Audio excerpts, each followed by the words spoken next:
Su Alteza Imperial, Japón nos está atacando y parece que sus naves son más potentes que las nuestras. ¿Deberíamos resolver esto pacíficamente? Querida, Japón nos está atacando. ¿Qué hacemos? Padecito, Japón nos está atacando. ¿Qué hacemos? Vamos a la guerra. Vamos a la guerra. Vamos a la guerra. Hoy en Infonimados te contamos sobre la Revolución Rusa. En 1861, en Rusia, había muchos campesinos, porque casi todos los rusos eran campesinos, excepto los no campesinos. Esos no eran campesinos. Los campesinos estaban gobernados por un sistema de servidumbre, en el que los nobles eran dueños de las tierras y dejaban a los campesinos vivir ahí. A cambio, ellos debían servirles, cultivar la tierra, entregarle cosechas o pagarles una renta, o todas las anteriores, a la misma vez. ¿Y si un día no hay suficiente cosechas? Ah, no, tranquilo, cero problemas. En ese caso, solo me dan lo que tengan. Y ustedes se quedan sin nada. Y si esto no les gustaba, también tenían la opción de aguantárselas de todas maneras, porque los campesinos eran propiedad de los nobles, y la ley los obligaba a quedarse en ese lugar para siempre, y ser campesinos para siempre. Entonces, la gente como que ya estaba bien harta de eso, y comenzaron a pedir reformas, violentamente, para cambiar el sistema. Por ese tiempo, Alejandro II se había convertido en zar. Él quería cambiar unas leyes para que la economía de Rusia fuera mejor, pero no te confundas. Aún así, él era un autócrata.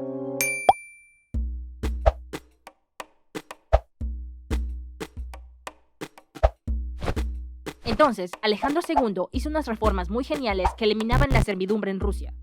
Y el pueblo aceptó. Ahora firma aquí y aquí. Y también aquí. Y aquí. Gracias, ahora eres libre, pero tienes que pagar una renta por las tierras durante los próximos 30 años, aunque no tengas ni en dónde caer muerto. Bye. Así que resulta que ahora todos quedaron más encardados que antes. Por suerte, años atrás, cuando Rusia estaba peleando contra Francia en las guerras napoleónicas, muchos soldados aprendieron de una cosa que se llama derecho. Pero, ¿cómo se come esto? Con un poquito de revolución. Y por eso, muchos estaban empezando a sentir así como revolucionarios, y con ganas de tomar 8 vasos de agua al día. Los revolucionarios trataron de matar al zar 5 veces, pero fallaron las 5 veces. Y como todo estaba muy intenso con eso de asesinar al zar, se creó una policía ultra secreta para protegerlo y le llamaron Ojrana. Entonces, un domingo, él se fue a hacer unos mandados, y como sabía que lo estaban tratando de matar, tomó la ruta de siempre, a la misma hora de siempre, en su carruaje de siempre. ¿Cuáles son las probabilidades de que ocurra un atentado? Pero fallaron. Y Alejandro, en vez de irse rapidito, y ahora sí, Alejandro II murió. Ahora, Alejandro III era el nuevo zar. Y se puso más autócrata, para que a los revolucionarios les quedara bien claro que el zar es quien manda aquí. Por eso, los revolucionarios tuvieron que intentar asesinarlo también a él. Pero fallaron, obvio. Ustedes tenían un trabajo, un solo trabajo, y ni eso podían hacer. Buenas camaradas revolucionarios, nosotros somos camaradas revolucionarios también, y queremos saber si ustedes fueron los que hicieron el atentado revolucionario de antes. Depende. Atrápenlos. Entre esos revolucionarios estaba Alexander Ulyanov. Y cuando Alexander lo ejecutaron, su hermano menor quedó impactado. Con K. Este hermano menor se llamaba Vladimir Ulyanov, también conocido como Lenin. Pero él es tan solo un muchacho, ¿cierto? ¿Qué es lo peor que puede pasar? Jeje. Así que recuerda, hijo, la autoridad del zar es suprema. Y algún día tú serás el zar. Así que espero que no lo arruines, pinche pendejo. ¿Cómo? Así que espero haberte dado un buen ejemplo. ¿Ves a este muchacho? Bueno, este no es Nicolás II, este es Jorge V. Pero este sí es Nicolás II. Él era el Tsarevich. Y un día se fue a hacer un tour por todo el mundo. O sea, a Japón. Y allá se hizo unos tatuajes. Pero de la nada, un Tsuda Sanso salvaje apareció y trató de matarlo, pero no pudo. Así que Ninki regresó a Rusia, y su papá le iba a enseñar todo sobre ser un zar. Pero se murió. ¡No! Y ahora ahora qué haré? Si yo solo soy un pinche pendejo. Así que ahora Rusia tenía un zar bien guapote, pero bien incompetente. Él también estaba súper enamorado de una chica llamada Alice, que era una princesa alemana. Así que se casaron y fueron felices para siempre. Mientras tanto, en el resto de Rusia sin privilegios, había malas cosechas e inviernos duros. Y todos sabemos lo que eso significa.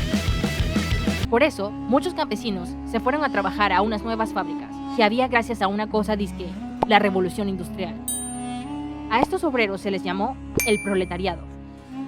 Pero siempre eran explotados, con jornadas laborales muy largas y poca paga, y por eso no estaban muy contentos. Hola, yo tampoco estoy muy contento. Mientras tanto, Lenin, que había estado revolucionándose por ahí, se había convertido en abogado y descubrió los libros de un tal Karl Marx, que estaba muy de moda, y si no leías a Karl Marx, no eras chic.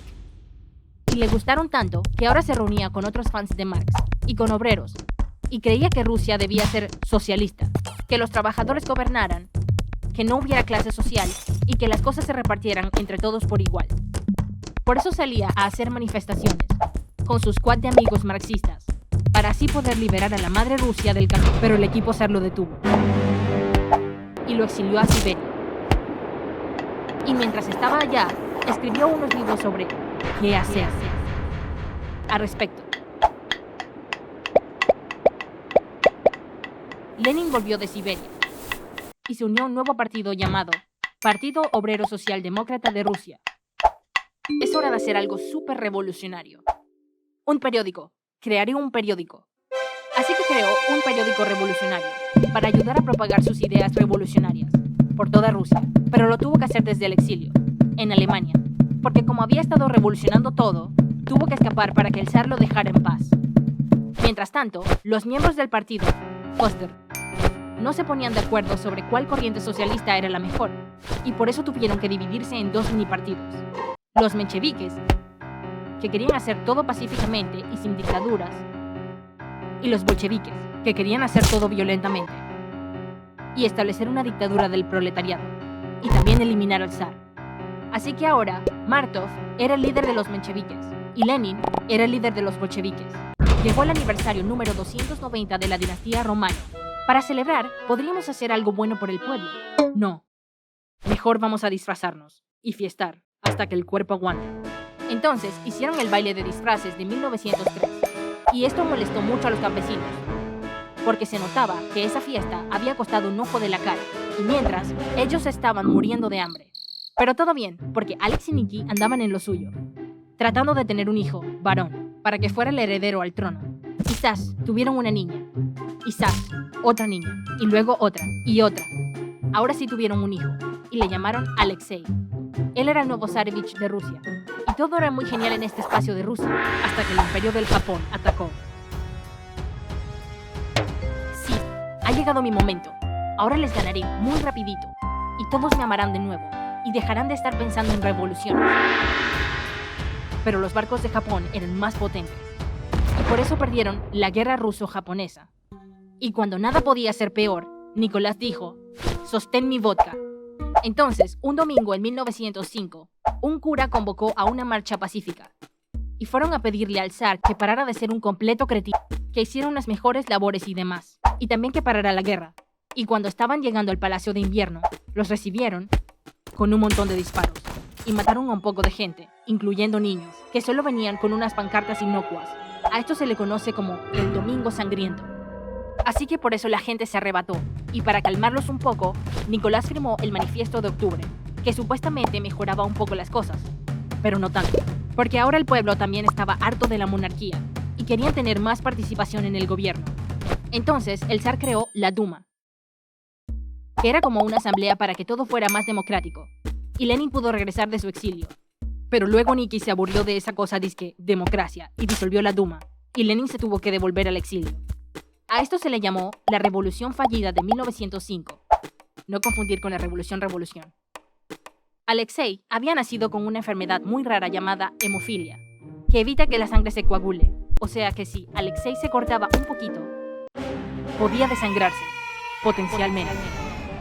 Entonces, un día mientras jugaba, se golpeó y los doctores no sabían cómo curarlo. Oh, ¿y ahora quién podrá ayudarnos?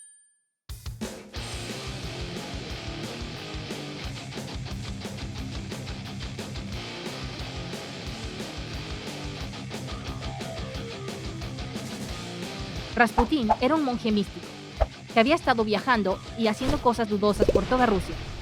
También tenía el don de sanación. Y cada vez que Alexei sangraba, Rasputín lo sanaba. Y por eso ahora él tenía mucha influencia sobre Alex, y por ende sobre Nikki, y por ende sobre el Imperio Ruso. También se creó una segunda Duma, pero el zar descubrió a algunos de sus miembros haciendo cosas sospechosas, así que la disolvió.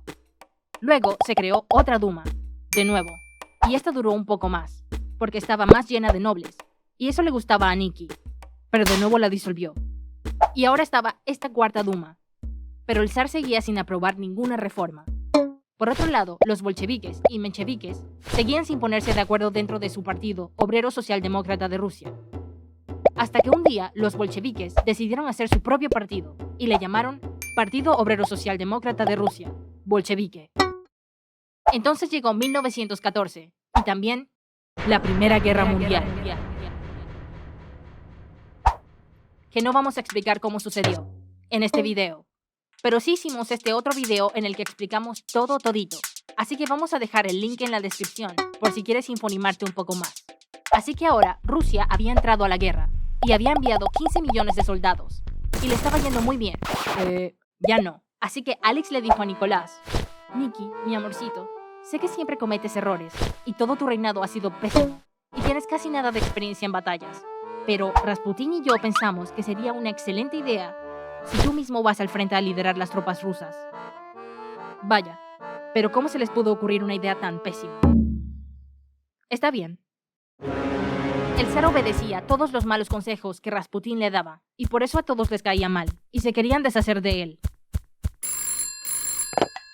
Monje Rasputín, quiero invitarlo a una velada en mi casa a la medianoche. Venga solo.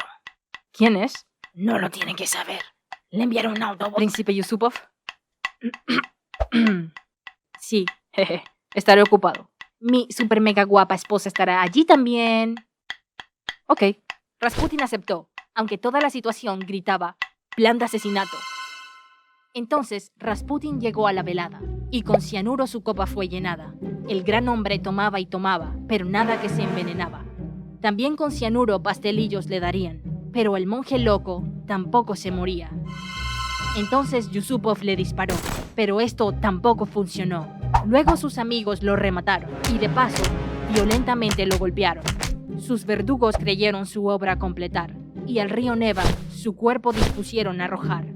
Pero el amante de Rusia solo había desmayado, por eso al final murió, pero ahogado. Para 1916, la mitad de sus soldados habían fallecido en la guerra y además, la hambruna y la escasez se estaban descontrolando. Por eso, en febrero de 1917, estalló una revuelta. Mientras el zar estaba en el frente fallando épicamente, los obreros convocaron a otra huelga y marcharon hacia este puente para llegar al Palacio de Invierno a protestar, pero los policías calmaron la marcha. Al día siguiente se manifestaron unas mujeres. Entonces, para que no llegaran al palacio, los policías levantaron el puente, pero ellos no contaban con que las mujeres rusas podían caminar sobre el agua, porque estaba congelada. Luego se unieron más personas y asaltaron las comisarías para buscar armas. Entonces, el zar envió soldados para controlar todo, pero los soldados también se unieron a la marcha, porque ya estaban hartos de la guerra y de todo. Y ahora sí, esto es la Revolución Rusa de 1917, parte 1, a.k.a. la Revolución de Febrero. Entonces, el zar recibió un telegrama que decía: ya, para, haznos caso, si no lo veo no existe, si no lo veo no existe. Nikki siguió no haciéndole caso a la gente, y todo se puso aún más violento. Hasta que por fin entendió que todo eso de la revolución como que sí iba en serio, y decidió tomar un tren a Petrogrado para poner todo en orden. No, señorito, usted no va para ningún Petrogrado.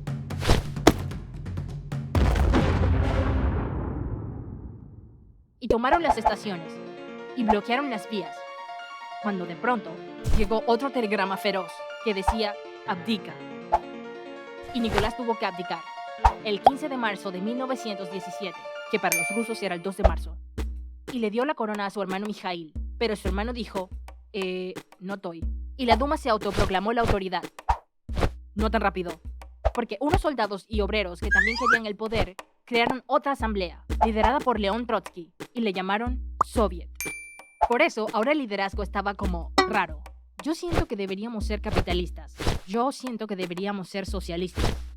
¿Y tú qué sientes? Entonces, se creó un gobierno provisional, con un presidente, que se llamaba Alexander Kerensky. Así que todo iba más o menos bien, porque ahora había más derechos, y lo más importante, ya no había zar, porque fue arrestado junto con su familia en una casita en Siberia. Aún así, el gobierno seguía siendo confuso y débil. Momento perfecto para que aparezca Lenin. Momento perfecto para que aparezca Lenin. Lenin aún estaba en el exilio y quería regresar a Rusia. Y como Alemania quería que Rusia se saliera de la guerra, y Lenin también quería que Rusia se saliera de la guerra, los alemanes metieron a Lenin en un tren para que él tomara el poder. Cuando Lenin llegó a Rusia, dio un discurso y dijo, Rusia debería salirse de la guerra. El gobierno provisional es patético. El poder debería ser del Soviet.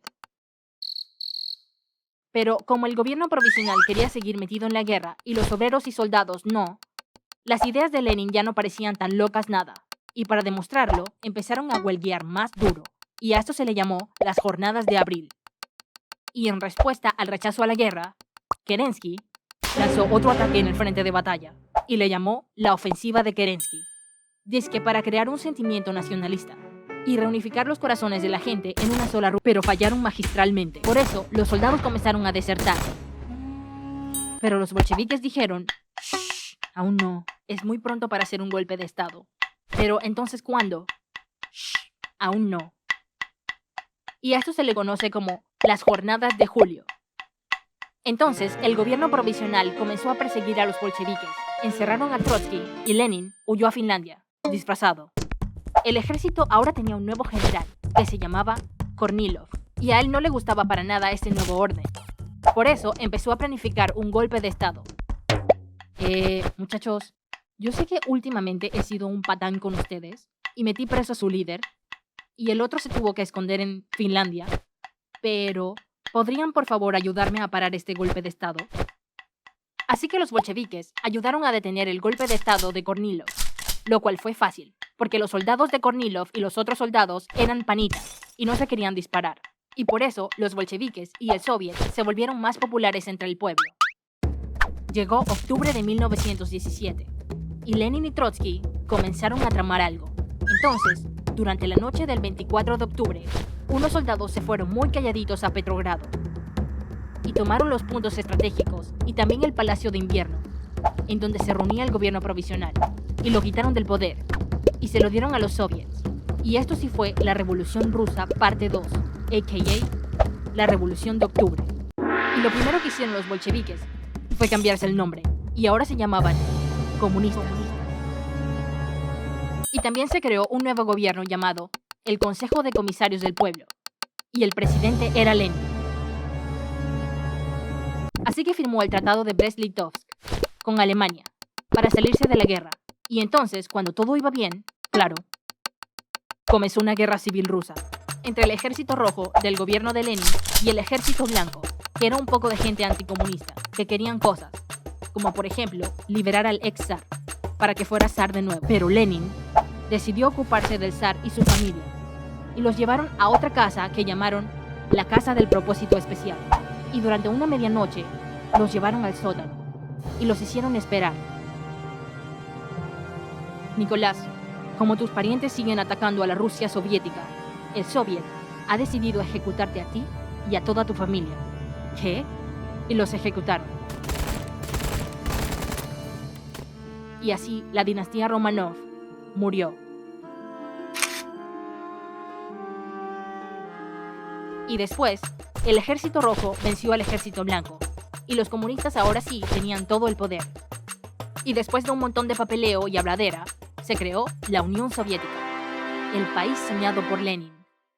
Y así cayó el Imperio Ruso. Y luego Lenin se murió. Pero comenzó el ascenso de la Unión Soviética. Y ahora ellos querían demostrarles a todos que ellos eran la nueva potencia mundial.